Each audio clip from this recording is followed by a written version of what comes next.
I woke up from a coma, and the first words I heard were my stepson on the phone in the hallway outside my hospital room saying the old bitch is still unconscious.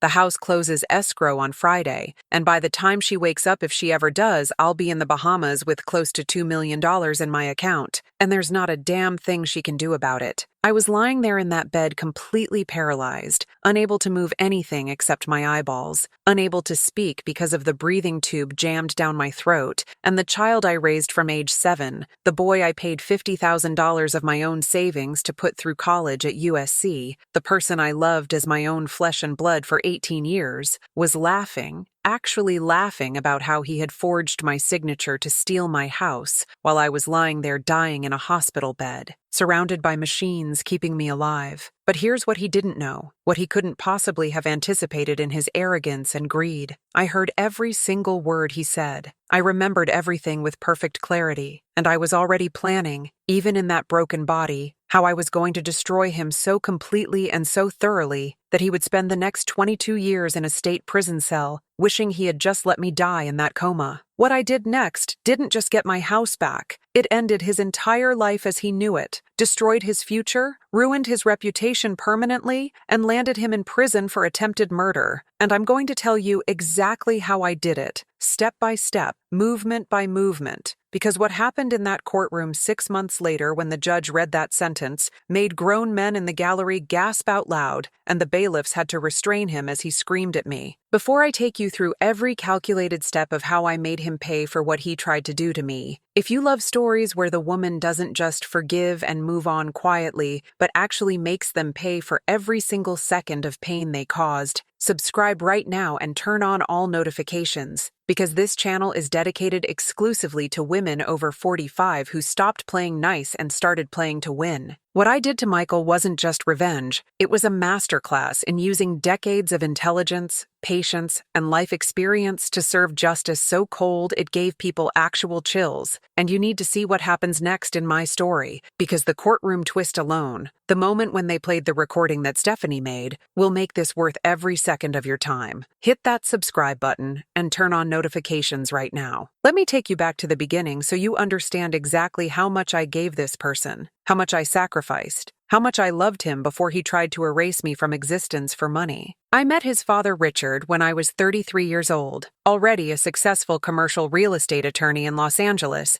making close to $200,000 a year, with my own oceanfront condo in Santa Monica that I had bought with cash, and Richard was a widower with a 7-year-old boy who had just lost his mother to ovarian cancer 6 months earlier. When I saw little Michael hiding behind his father's leg at a charity fundraiser for childhood cancer research, so small and scared and lost, with these big brown eyes that were trying so hard not to cry, something in me just broke wide open. This child desperately needed a mother, needed stability, needed someone to love him unconditionally and make him feel safe again after losing everything. I married Richard a year later in a small ceremony at the Botanical Gardens, and I didn't just become Michael's stepmother in name only. I became his everything, his whole world, the person who dedicated her entire life to making sure he never felt abandoned or unloved again. I was up at 6 a.m. every single morning making his breakfast, packing his lunches with little handwritten notes that said, "I love you and I'm proud of you," making sure he had everything he needed for school. I was at every single soccer game for 12 years, sitting in those metal bleachers in the pouring rain and the blazing heat and the freezing cold, screaming his name louder than any other parent, making absolutely certain he always had someone in the stands watching who was proud of him and believed in him. I was at every school play, even the terrible ones where he had 2 lines and forgot one of them, sitting in the front row with flowers and my camera taking hundreds of photos that I carefully organized into albums he would later throw in the trash without even looking at. I was helping with his homework every single night at that kitchen table while his father worked late at the office, patiently explaining fractions and grammar rules and science concepts for hours, celebrating every small victory like it was the Olympics, encouraging him through every frustration and setback, never once losing my patience even when he threw his pencil across the room in anger. I taught him how to drive, spending countless Saturday afternoons in empty parking lots and on quiet residential streets, staying absolutely calm even when he made mistakes that terrified me and nearly gave me a heart attack, building his confidence bit by bit until he was ready for his driver's license test, hugging him and crying actual happy tears when he passed on his first try. I took him on college tours across California, helping him pack for dorm life at USC, organizing all his belongings, setting up his entire room, buying everything he needed, and then crying alone in my car on the 4-hour drive home because my baby was growing up and leaving, and I was so proud but so heartbroken. I texted him constantly those first few weeks to make sure he was eating well and managing his classes and making friends and taking care of himself. And when his father Richard died suddenly of a massive heart attack when Michael was 23 years old, just 2 years after his college graduation, I used my own personal savings, money I had earned and saved before I ever even met Richard, money I had planned to use for my early retirement, or maybe buying a vacation home in Sedona, to cover Michael's $50,000 college tuition shortfall, because Richard's financial consulting business had failed spectacularly in the recession, and there was no money left for anything. I gave this child absolutely everything I had. My time, my money, my energy, my love, my entire life for 18 years. And he looked at me like I was nothing more than a convenient bank account with a pulse, an ATM machine he could manipulate whenever he needed cash. But I didn't know that yet. I didn't see it. I was blind to it because I loved him so completely and unconditionally. I didn't know that when he came to my house 6 months before the accident, on a Sunday afternoon in April, which was unusual because Michael rarely visited, unless he needed money or wanted something from me, with this very serious and very concerned expression on his face that I would later recognize as completely manufactured and fake, and said, "We need to get your affairs in order. You're getting older and living alone. What if something happens to you and I can't make medical decisions or pay your bills? I should have power of attorney just in case something bad happens." I didn't know he was methodically setting an elaborate trap that he had been planning for months. I signed those papers sitting at my kitchen table, the same table where I had helped him with geometry homework when he was 13, because I trusted him completely and without question. He was my son. He loved me, or so I thought. Except the papers he had me sign weren't simple emergency power of attorney forms like any reasonable person might have for medical emergencies. They were documents giving him total and complete control of everything I owned, every asset, every account, every piece of property, and the legal language was deliberately written in dense legalese so that he could activate and use those powers anytime he wanted, not just if I was incapacitated or unable to make decisions. I found that out later, much later, after he had already tried to kill me and steal everything. The car accident that put me in the coma happened on October 15th at exactly 7 p.m. on Pacific Coast Highway in Malibu. My silver Mercedes sedan was violently run off the road by another vehicle, rolled 3 complete times down an embankment, and I ended up upside down in a drainage ditch with a severe traumatic brain injury, multiple fractured ribs, a completely collapsed punctured lung, massive internal bleeding in my abdomen, and a compound fracture in my left leg.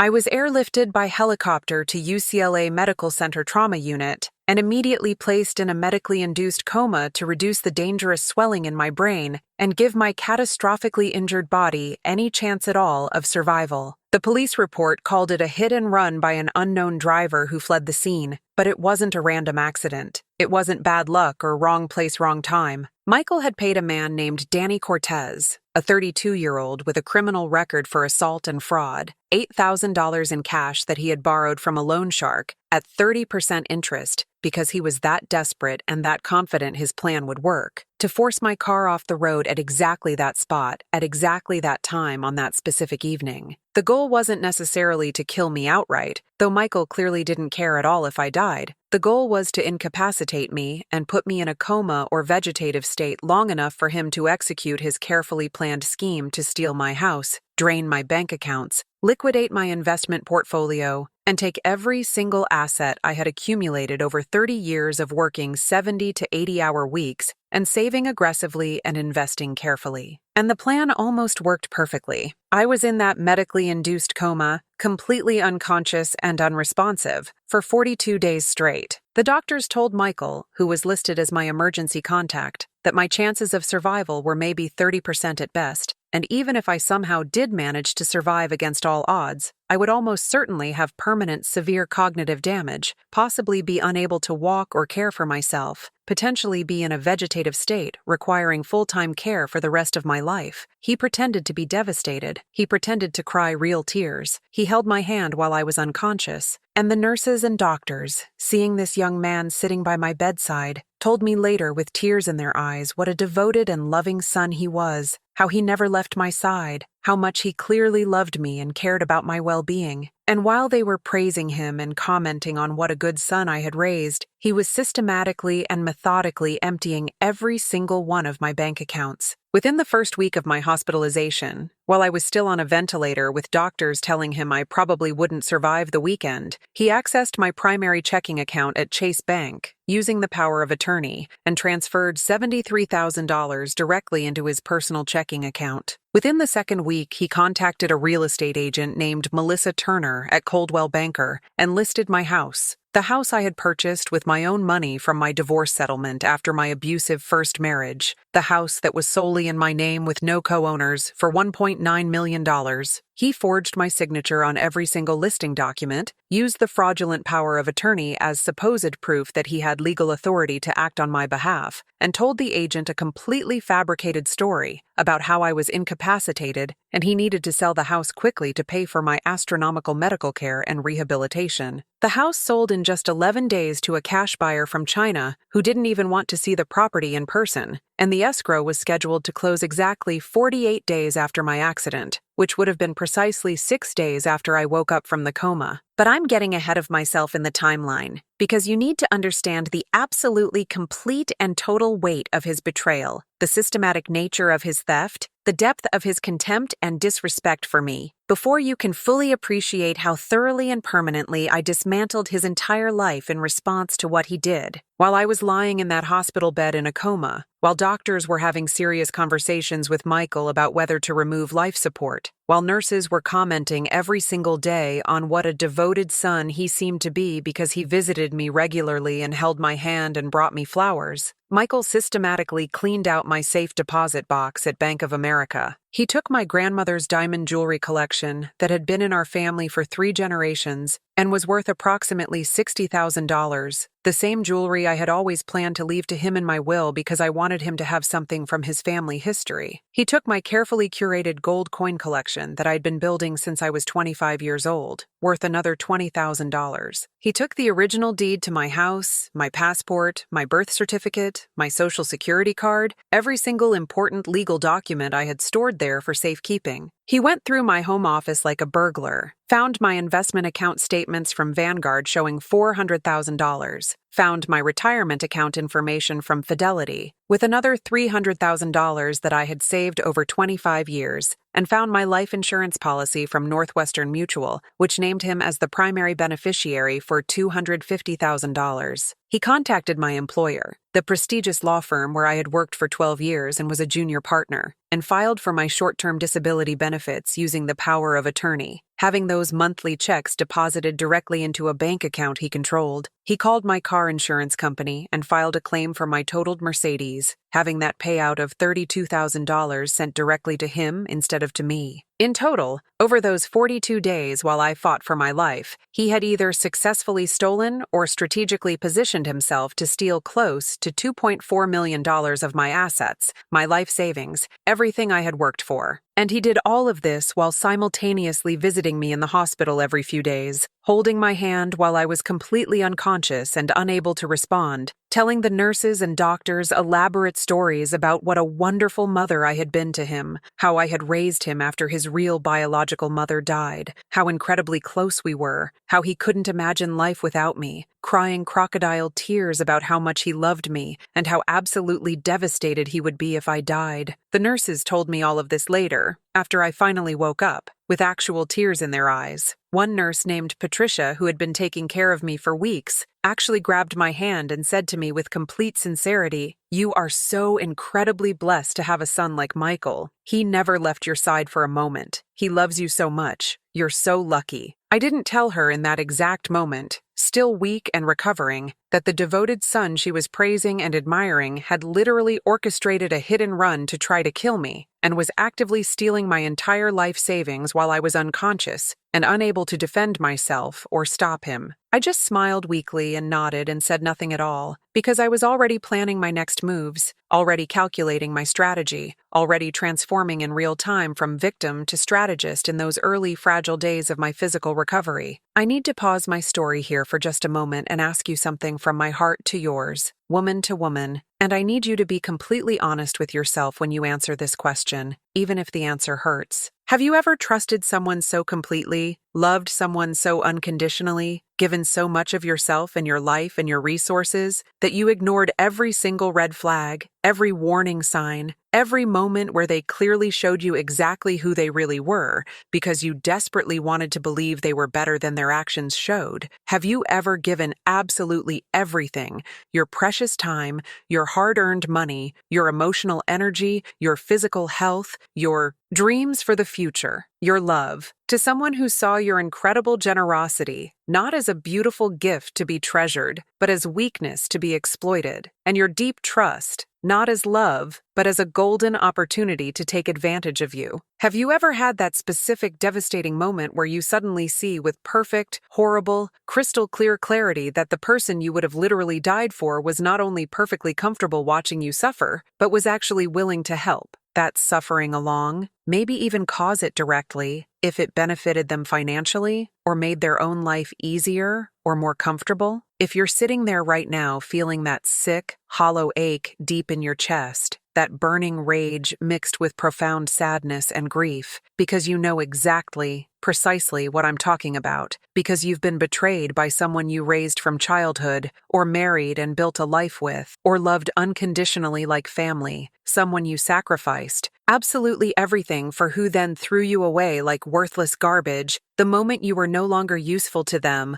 or the moment they saw an opportunity to profit from your destruction. I want you to do something incredibly powerful for yourself right now in this moment. Write in the comments section below this video. Write these exact 6 words, "I choose myself from now on." Just those 6 words, nothing more, nothing less. This isn't just a simple comment on a YouTube video. This is your solemn declaration to the universe, to yourself, to your own soul, to everyone who has ever taken you for granted or stolen from you or betrayed your trust, that you are completely done being their victim, their convenient meal ticket, their emotional punching bag, their safety net, their fool. When you write those words and post that comment, you're not just helping yourself by making that powerful commitment public and real. You're also helping every single other woman who is going to scroll through these comments at 2 or 3 in the morning, unable to sleep because someone she trusted has destroyed her life, desperately needing to know she's not alone in this pain, and she's not crazy for being hurt, that her pain is completely valid and real, that what happened to her was genuinely wrong and not her fault. Your comment, your declaration, might literally be the one thing that saves another woman's life or financial future, or gives her the courage to finally leave or fight back. Write it right now. Don't wait. Don't hesitate. I choose myself from now on. Thank you for trusting me enough to make that declaration. Now let me show you exactly what happened when I finally chose myself, when I stopped protecting someone who had never once protected me, when I made the conscious decision that his consequences were no longer my responsibility to prevent or minimize. The first 72 hours after I woke up from that coma were absolutely critical in ways that had nothing whatsoever to do with my medical recovery or physical rehabilitation. I couldn't speak yet because of the breathing tube that was still inserted down my throat, but I could hear absolutely everything happening around me, and I used that unexpected advantage in ways that Michael never anticipated or planned for because he had always fundamentally underestimated my intelligence and awareness. I kept my eyes closed when he came to visit, carefully pretending to still be completely unconscious and unresponsive, and I listened with perfect clarity to every single phone call he took standing right there in my hospital room because he arrogantly assumed I couldn't possibly hear him or wouldn't remember anything even if I somehow could hear. I listened to him tell his girlfriend, a 22-year-old woman I had never met or even heard of named Stephanie Martinez, specific details about the house sale closing on Friday and how they were going to use my money to buy a luxury condo in Miami Beach and start a cryptocurrency investment business together. I listened to him coordinate logistics with his real estate agent, Melissa, about the final walkthrough inspection and how excited and happy the Chinese buyers were about the property. I listened to him tell someone on the phone, I assume it was his lawyer, that even if I somehow miraculously woke up from the coma, I would definitely be so severely brain damaged from the traumatic injury that I wouldn't be able to legally challenge anything he had done. And by the time any potential legal process worked its way slowly through the court system, which typically takes years, all the money would be long gone, moved offshore, completely untraceable through shell corporations and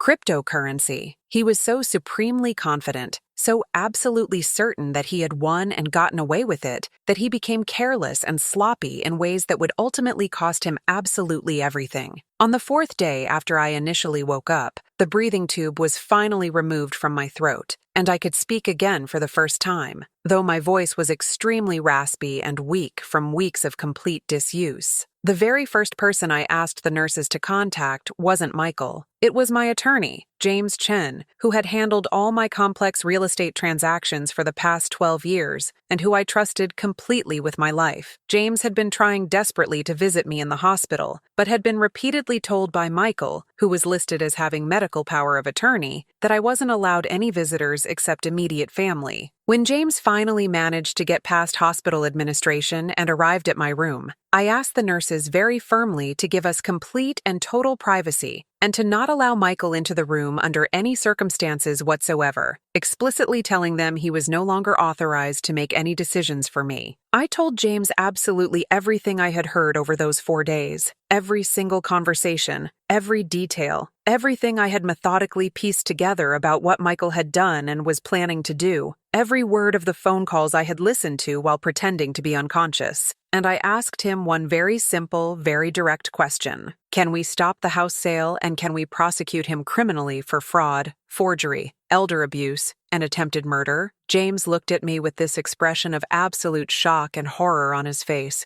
not because he doubted my story or thought I was confused, but because he literally couldn't believe the level of betrayal and criminality I was describing. And then I watched his expression change and harden into something cold and focused and determined, and he said, yes, we can absolutely do both of those things, and we are going to completely destroy him legally. He pulled out his laptop right there in my hospital room, and we immediately started building the comprehensive case that would ultimately destroy Michael's life completely and permanently. The very first thing James did, within an hour of our conversation, was contact the title company handling my house sale and inform them in writing that the sale was being conducted under a fraudulent power of attorney that had been obtained through misrepresentation, that I was now fully conscious and cognitively intact, and was formally revoking any and all authority Michael had ever had, and that if they proceeded with closing the escrow, they would be personally sued for knowing participation in fraud, and I would personally ensure through my connections in the legal community that they lost their license to operate. The title company immediately froze the sale pending a thorough investigation. Michael found out about the frozen sale before he found out I was awake and coherent and talking to lawyers. The real estate agent Melissa told me later, during her deposition, that Michael had an absolute complete meltdown at the title company office, screaming at the top of his lungs about how they had absolutely no right to stop his sale, how he had full legal authority, how this delay was going to cost him millions of dollars, threatening to sue everyone involved. The title company, now highly suspicious, recorded that entire conversation, and that recording became valuable evidence later in the criminal trial. The second thing James did was file an emergency petition with the Los Angeles Superior Court to immediately freeze all of my financial accounts and to revoke the power of attorney documents on the grounds that they had been obtained through fraud, material misrepresentation, and undue influence on a vulnerable person. We had to prove to the judge that Michael had deliberately and knowingly misled me about the true scope and purpose of the legal documents he was having me sign, and fortunately for our case, I had solid evidence. I had multiple emails from Michael sent before I signed those documents where he specifically and explicitly said, in writing, "This is just for emergencies. Just in case something bad happens and you need help making decisions, nothing will change at all in your day-to-day life. You'll still have complete control of everything, I promise." Those emails directly and obviously contradicted the actual broad powers he had included in the legal documents, which proved fraudulent inducement beyond any doubt. The judge, an experienced woman named Judith Martinez who had presided over her fair share of elder abuse cases over the years, granted our emergency petition within 48 hours. Every single account Michael had accessed was immediately frozen by court order. The $73,000 he had already transferred to his personal account was seized by court order and returned to my accounts. The disability payments and insurance payout he had diverted were redirected back to my control. And suddenly, shockingly, Michael went from confidently thinking he was just 6 days away from being a multimillionaire living in Miami Beach to the horrible realization that every single dollar he had counted on and planned for was gone, frozen, seized, and he was about to face serious legal consequences. But we didn't stop there, because simply freezing assets and stopping a fraudulent house sale wasn't nearly enough punishment for what he had tried to do to me. I wanted him to face serious criminal charges, and that meant we had to prove beyond reasonable doubt that he had deliberately orchestrated the car accident that put me in the coma in the first place. This was significantly harder to prove because the hit-and-run driver had never been caught by police. There were no witnesses to the actual accident, and Michael had been extremely careful not to leave an obvious trail of evidence directly connecting him to the crime.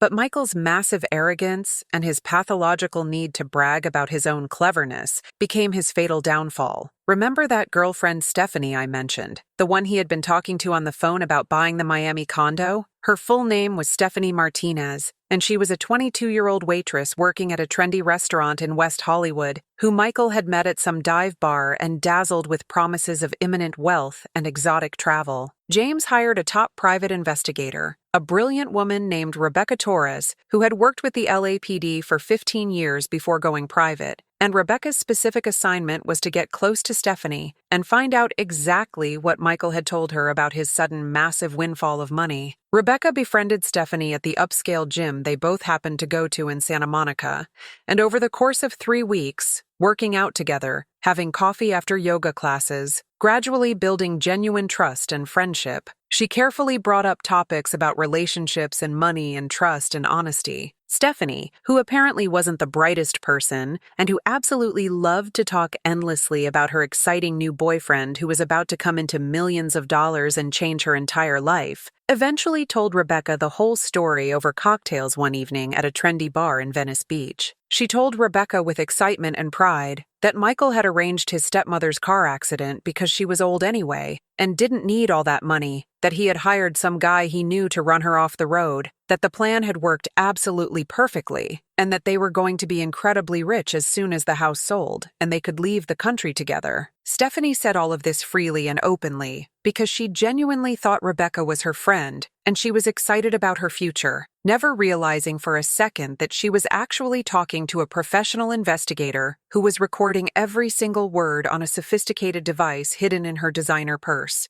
That recording became the absolute centerpiece of the criminal case against Michael. The district attorney's office was initially not particularly interested in prosecuting the case because they felt the evidence seemed mostly circumstantial, and Stephanie's recorded confession might be considered hearsay that wouldn't be admissible in court. But then Rebecca found the actual hit and run driver himself, the man Michael had hired. His name was Danny Cortez, a 32-year-old man with an extensive criminal record for assault and fraud, and he had very suddenly paid off approximately $15,000 in outstanding debt about a week after my accident, despite having absolutely no legitimate source of income whatsoever. Rebecca confronted Danny directly with everything she knew, showed him all the evidence linking him directly to Michael, and gave him a very simple choice. He could cooperate fully with law enforcement, testify truthfully against Michael, and potentially get a significantly reduced sentence for vehicular assault and conspiracy, or he could stay silent and go down for attempted murder alongside Michael and face a minimum of 20 years in state prison with no deal whatsoever on the table. Danny, who wasn't a hardened career criminal, just a desperate man who had made a catastrophically bad decision for money, chose to cooperate immediately. He gave a complete and detailed confession about exactly how Michael had approached him at a bar called the Viper Room in West Hollywood, offered him $8,000 in cash to force a specific car off the road at a specific time on a specific night, provided him with the exact make and model and license plate number of my vehicle, and told him explicitly and clearly that the goal was to cause an accident serious enough to put me in the hospital for an extended period of time,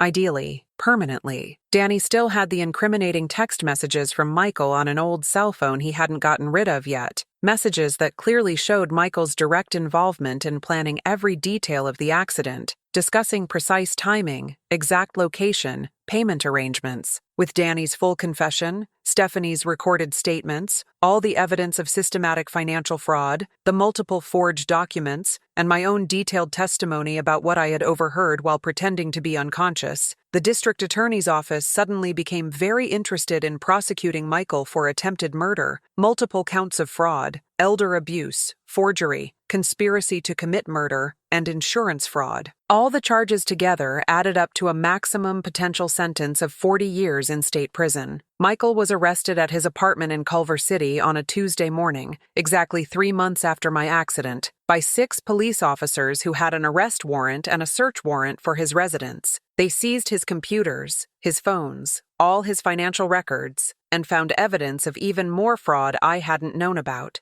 Apparently, while I was in the coma fighting for my life, he had also filed a completely fraudulent life insurance claim, trying to have me declared legally dead even though I was still alive in the hospital on life support, hoping to collect that $250,000 death benefit payout before I woke up. That added another serious insurance fraud charge to his growing list. When the police brought him in for booking and initial interrogation, Detective Sarah Reeves, who handled the case, told me later that he kept insisting repeatedly this was all a terrible misunderstanding, that I was confused and disoriented because of my traumatic brain injury, that he would never hurt me, that he loved me like a mother. The detective said Michael actually cried real tears during interrogation and said with apparent sincerity, "She's my mother. I raised her. I would never do anything to hurt my mother. You have to believe me. This is all wrong." Detective Reeves, a tough woman who had read the entire case file meticulously and listened to all the recorded evidence, looked directly at Michael and said something I desperately wish I could have witnessed in person. "Your mother is the woman who raised you lovingly for 18 years,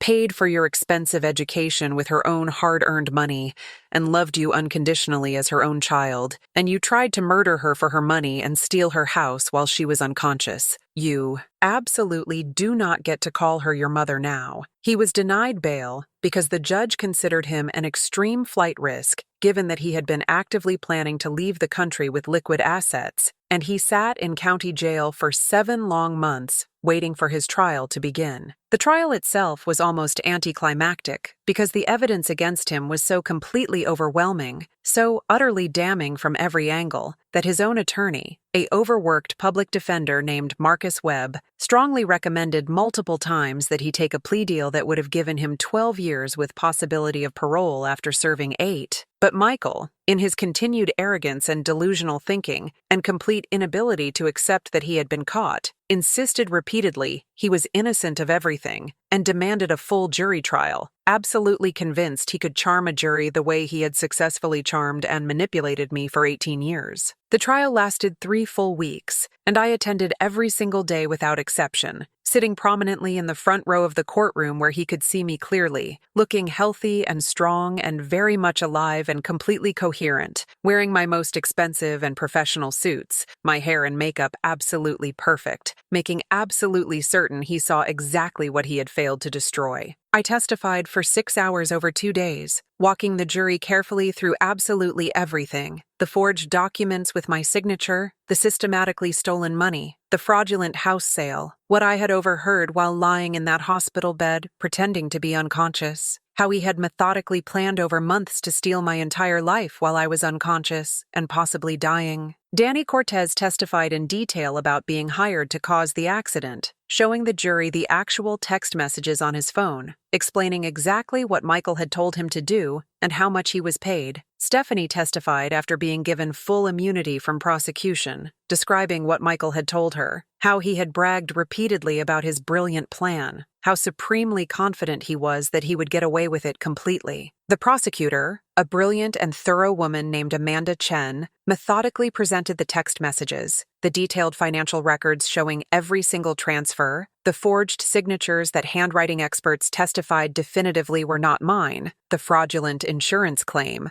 absolutely everything laid out in meticulous chronological detail. Michael's attorney tried desperately to argue that I was a vindictive stepmother who had never really fully accepted Michael, that I was making completely false accusations because I was angry he had tried to exercise his supposedly legal authority under the power of attorney, that the accident was genuinely just a random accident, and Danny Cortez was lying to get a reduced sentence, that Stephanie was unreliable because she was young and easily manipulated by investigators. But the jury saw through every argument instantly. They deliberated for exactly 4 hours and came back with guilty verdicts on absolutely every single count: attempted murder, fraud, elder abuse, forgery, conspiracy to commit murder, insurance fraud, all of it. The judge sentenced him to 22 years in state prison with absolutely no possibility of parole for at least 15 years minimum. When the sentence was read aloud in that courtroom, Michael finally broke completely and totally. He turned around violently in his seat, looked directly at me with wild, desperate eyes, and screamed at the top of his lungs, "You did this to me. You destroyed my entire life. I gave you everything, and this is how you repay me. You're a vindictive bitch?" And I looked right back at him calmly. This man I had raised from age 7, this person I had loved as my own child, and I said very calmly and very clearly so the entire courtroom could hear every word, "You tried to murder me for my money. You forged my signature on legal documents. You stole from me while I was unconscious and dying in a hospital bed, and now you're simply facing the natural consequences of your own choices. I didn't destroy your life, Michael. You did that entirely yourself." Then I stood up with dignity, walked calmly out of that courtroom with my head held high, and I never looked back at him again. If watching him finally get exactly what he deserved gave you even a fraction of the satisfaction and vindication it gave me to sit in that courtroom and hear that guilty verdict read aloud, to watch the bailiffs put handcuffs on his wrists and physically drag him away, screaming, "Hit that like button right now." So this story reaches even more women who desperately need to know that betrayal doesn't have to be the end of your story. It can actually be the beginning of taking back everything they stole from you, and then some. Like it, right now. So where am I now, 3 full years after waking up from that coma to discover my stepson had tried to murder me and systematically steal everything I owned? I'm sitting comfortably in my home office, the same office in the same house that Michael tried to sell while I was unconscious. The house I fought hard to keep, and that is now worth close to $2.3 million after the Los Angeles real estate market continued climbing. I refinanced after the criminal trial was completely over, took out some equity, and used that money to start a nonprofit legal foundation called Second Chance Legal Aid that provides completely free representation to elder abuse victims who can't afford attorneys. In 3 years, we've successfully helped over 200 victims, recovered millions of dollars in stolen assets, prosecuted dozens of abusers criminally, and provided comprehensive support and resources to people who genuinely thought they had absolutely no options. I work with that foundation 3 days a week, using all my legal expertise to help other women and men who have been exploited by family members, scammed by caretakers, or financially abused by people they trusted. The other 4 days a week, I consult for my old commercial real estate firm on a flexible contract basis, making excellent money doing work I genuinely love on my own schedule without any of the pressure of full-time employment. I wake up every morning at 7 a.m., not because someone needs me or expects me to take care of them, but because I genuinely choose to, because I love the morning light coming through my bedroom windows. I have coffee on my back deck overlooking the beautiful canyon, watching the hawks circle overhead and the deer graze peacefully, and I do yoga or take a long hike in the Santa Monica Mountains, and I spend quality time with friends who actually value my company and see me as more than just a convenient source of money or free labor. I started dating again about a year ago, something I honestly never thought I would do, And I've met some genuinely good men who treat me with authentic respect and see my strength as attractive rather than threatening, who genuinely appreciate my intelligence rather than trying to diminish it or manipulate it. I reconnected with old friends I had completely lost touch with during all the years I was intensely focused on being a perfect wife and devoted mother, friends from law school and from my very first job, and those rekindled friendships have been deeper and more fulfilling than I ever imagined possible. I travel constantly now, something I rarely did before because I was always worried about leaving Michael or making sure Richard's needs were met, or being available in case anyone in the family needed anything from me. Last year alone, I spent 3 incredible weeks in Italy visiting Rome and Florence and the Amalfi Coast, 2 weeks in Japan exploring Tokyo and Kyoto and the mountain temples, and an entire month road tripping through the American Southwest visiting national parks and ancient ruins, and every single trip reminded me powerfully that my life is completely mine to live now, not something I owe to anyone else. As for Michael, he's currently serving his sentence at California State Prison in Lancaster, a medium security facility about 90 miles north of Los Angeles. I haven't visited him, I haven't written to him, and I absolutely don't plan to ever see him again as long as I live. He writes to me occasionally, letters that invariably start with elaborate apologies and very quickly turn into detailed explanations about how he was under terrible financial pressure, how he made some mistakes, how he's genuinely sorry and he's changed completely, and if I could just please help him with his appeal, or write a letter to the parole board supporting his early release, if I could just send him some money for commissary items, if I could just find it in my heart to forgive him, because he's learned his lesson. I don't respond to any of it ever. His letters go directly into a file folder my attorney keeps locked in his office in case we ever need evidence of continued manipulation attempts, and I don't waste a single second of emotional energy thinking about him. He made his choices deliberately, he carefully executed his plan, and now he's living with the natural consequences of those choices. I'm not responsible for protecting him from those consequences anymore. I'm not responsible for making his life easier or more comfortable. I'm not responsible for forgiving him, or giving him another chance, or believing that he's somehow changed. That's simply not my problem anymore. His girlfriend Stephanie, the one who testified against him in exchange for full immunity, apparently moved back to Ohio where she's from, and got married to someone else and is living a quiet life. The hit-and-run driver Danny Cortez served his 3-year sentence and is out on parole now, and from what I heard through Rebecca the investigator, he's actually genuinely turned his life around and works in construction and stays completely out of trouble. The real estate agent Melissa, who listed my house without doing proper due diligence on Michael's claimed authority, got sued by the angry Chinese buyers for their wasted time and expenses, settled out of court for $50,000, and from what I heard through the real estate community, left the business entirely and now works in property management. The title company implemented extensive new verification procedures for all power of attorney sales after my case exposed serious vulnerabilities in their system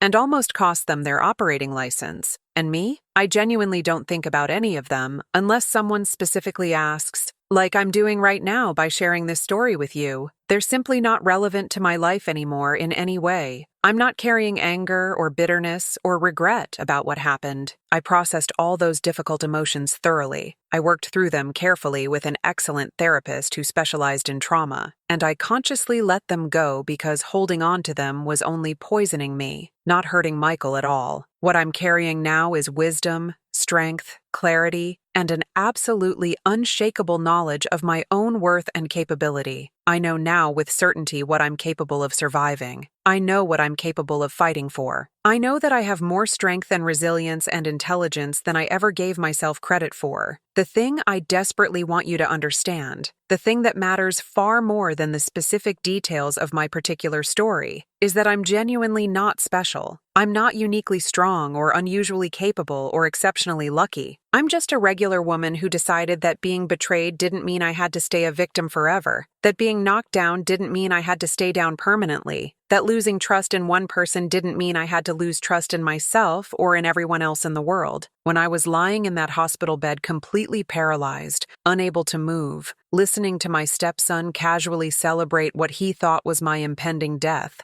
I had a choice that I think absolutely everyone faces at some point when they're betrayed this deeply and completely. I could give up, let him win, accept that this was how my story ended, spend whatever time I had left bitter and broken and defeated, or I could fight back. I could use every skill I had ever developed, every relationship I had ever carefully built, every ounce of intelligence and strategic thinking I possessed to take back my life and make absolutely sure he faced serious consequences for what he tried to do to me. I chose to fight, and that single choice changed absolutely everything. You have that exact same choice right now, whatever your particular situation is. Maybe someone hasn't literally tried to kill you, but maybe they've stolen from you in other ways that are just as damaging to your life. Maybe they've stolen your confidence, your peace, your sense of safety, your financial security, your reputation, your time, your health, your joy, your dreams for the future. Maybe they're stealing from you right now, in this very moment, and you're tolerating it because you love them, or because you're afraid of what happens if you stop accepting it, or because you think you don't have any options, or because they've convinced you that you're actually the problem. You have options. You always have options. Sometimes those options are hard, painful, scary, legally complicated, financially risky, socially uncomfortable, but they absolutely exist. And choosing the hard option that leads to freedom and justice is always infinitely better than choosing the easy option that leads to more abuse and exploitation. Here's what I learned through this absolute nightmare that I want to share with you as clearly as I possibly can. Lessons that cost me dearly, but that might help you avoid some of my mistakes. First, trust your instincts always. If something feels wrong about a situation, a relationship, a document someone wants you to sign, a story someone is telling you, it probably is wrong. Your instincts are trying to protect you.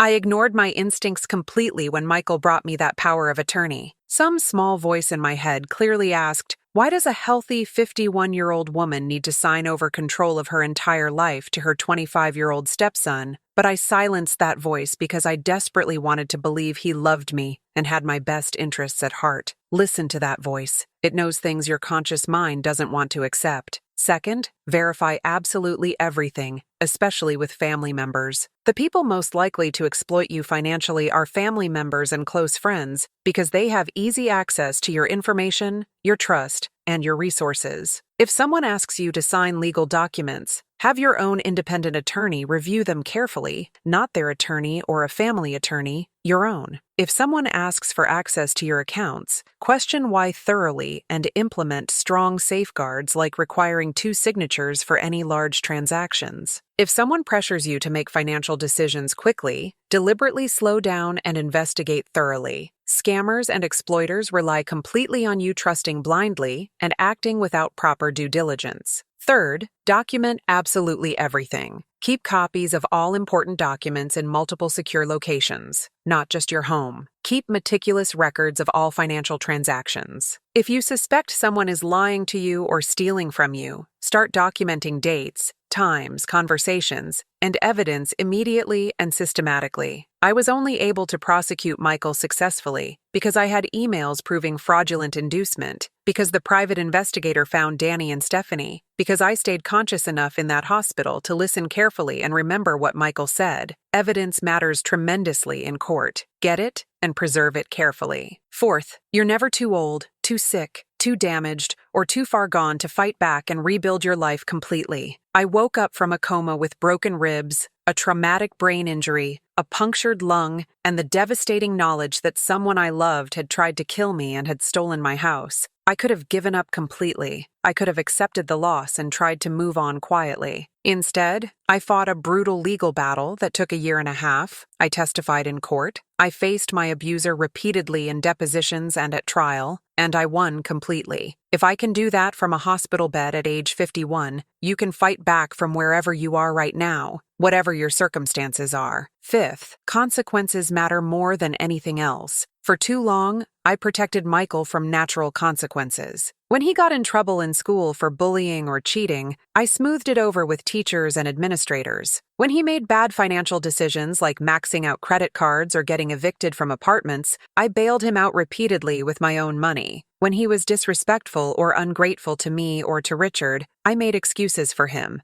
saying he was going through a difficult phase or processing grief about his mother. I taught him through my repeated actions that he could treat me badly without facing any real consequences. And that pattern continued until he genuinely believed he could literally try to kill me and steal my money without consequences. I was profoundly wrong to protect him from consequences for 18 years, but I corrected that mistake by ensuring he faced the full legal consequences of his actions. Sometimes the most loving thing you can do for someone, and the most necessary thing you can do for yourself, is let them experience the full weight of consequences for their choices. And sixth, your life belongs to you and absolutely no one else. Not to your children, not to your spouse, not to your parents, not to your siblings, not to anyone who thinks they're entitled to your labor, your money, your body, your time, or your peace of mind. You get to set boundaries and enforce them without guilt. You get to say no without explaining yourself. You get to cut off people who hurt you even if they're family. You get to prioritize your own well-being and safety over their comfort or expectations. You get to spend your money on yourself instead of always giving it away. You get to make choices that disappoint people who expected you to sacrifice yourself for them forever. Your life is yours, and you don't owe anyone an explanation or an apology for finally claiming it and living it on your own terms. If you're absolutely gripped by this story, if you can't stop thinking about how I went from being unconscious and robbed to sitting in a courtroom watching my abuser get sentenced to 22 years in prison, make sure you're subscribed to this channel with all notifications turned on,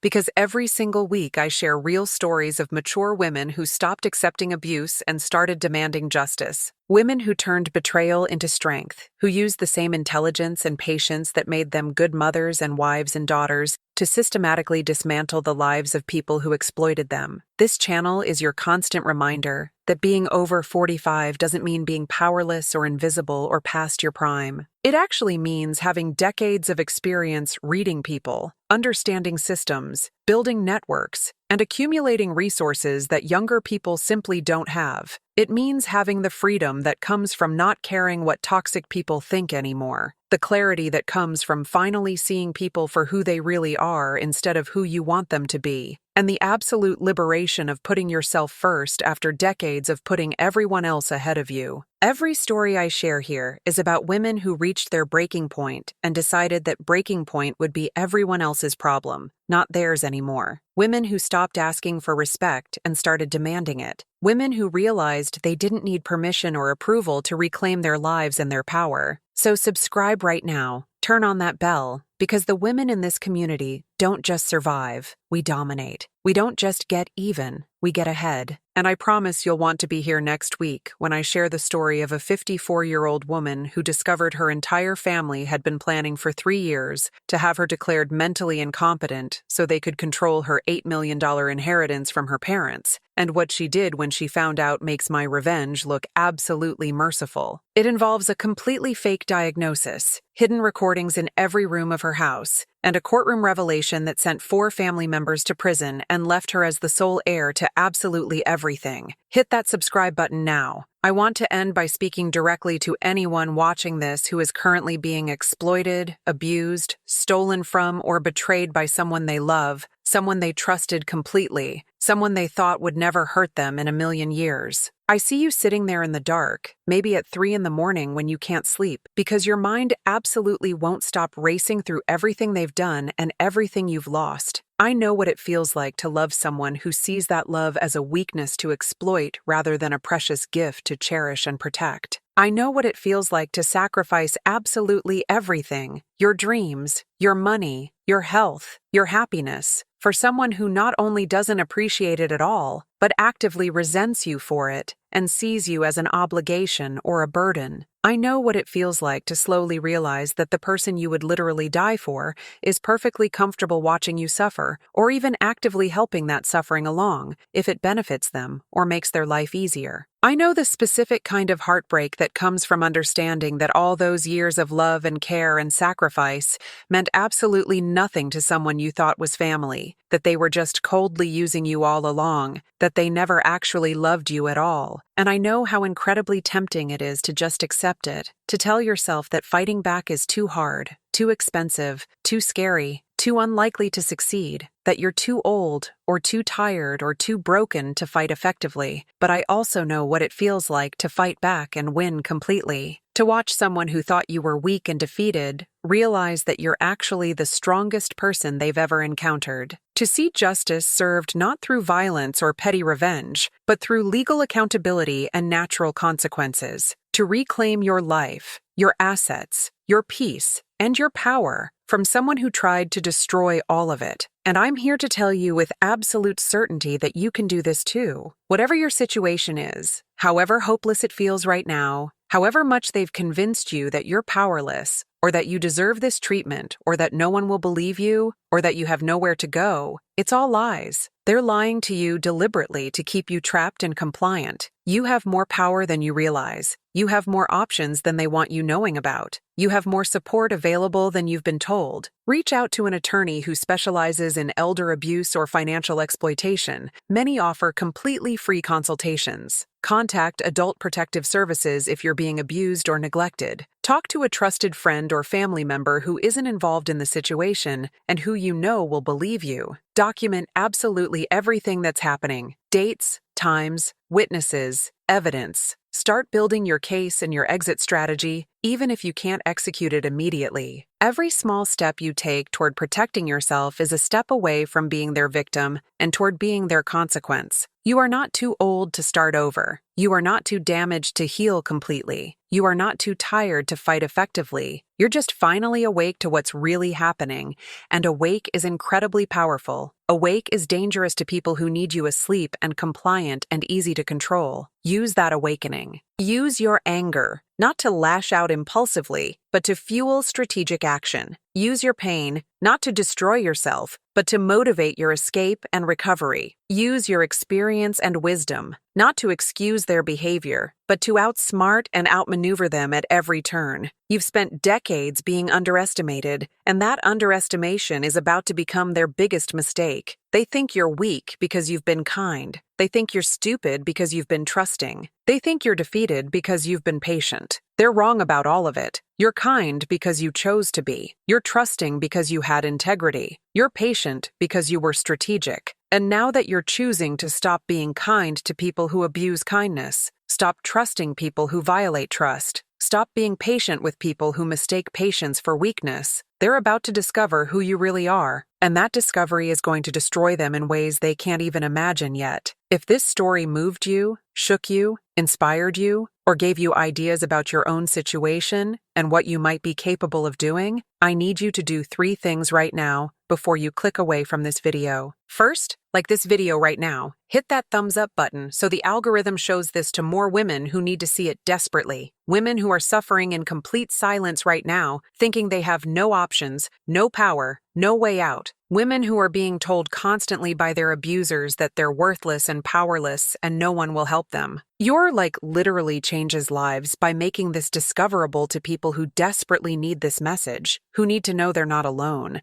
Second, subscribe to this channel and turn on all notifications. And I mean absolutely all notifications, not just some, because next week I'm sharing the story of a 57-year-old grandmother who discovered her daughter and son-in-law had been slowly poisoning her with prescription medications to make her seem mentally incompetent so they could get guardianship and control of her substantial assets. And what she did when she figured it out will leave you absolutely speechless. It involves a secret toxicology test, a hidden camera system throughout her house, a police sting operation, and a family Thanksgiving dinner that ended with arrests and her daughter screaming that she should have used more poison. You absolutely will not want to miss it. And third, most important, comment below and tell me, what was the exact moment you realized someone you loved was exploiting you? What did they say or do that finally made you see clearly that you were being used, stolen from, or betrayed? Was it overhearing a conversation like me? Was it finding hidden evidence they thought they had destroyed? Was it a moment of sudden clarity when all the pieces finally fit together? Because your story matters tremendously. Your voice matters. Your experience is completely valid and real, and shared by thousands of other women who come to this channel looking for solidarity, support, and proof that they're not alone, that what they experienced was real and wrong. Share your moment in the comments right now. I read absolutely every single one, and so do the other women in this community, who are at different stages of their own journeys from victim to survivor to victor. Do all three things now. Like, subscribe, comment, and I'll see you next week with another story of a woman who refused to stay down, who fought back against people who tried to destroy her, and who won completely and permanently. Thank you for trusting me with your time and your emotions today. Thank you for listening to my story and for seeing me, really seeing me, not as a victim, but as a woman who survived and thrived and came out stronger than ever. Now go take back your power. Go fight for yourself with the same fierce energy you've spent fighting for people who never fought for you. Go choose yourself the way I finally chose myself. You deserve everything you've been giving to others all these years. It's time to give it to yourself instead.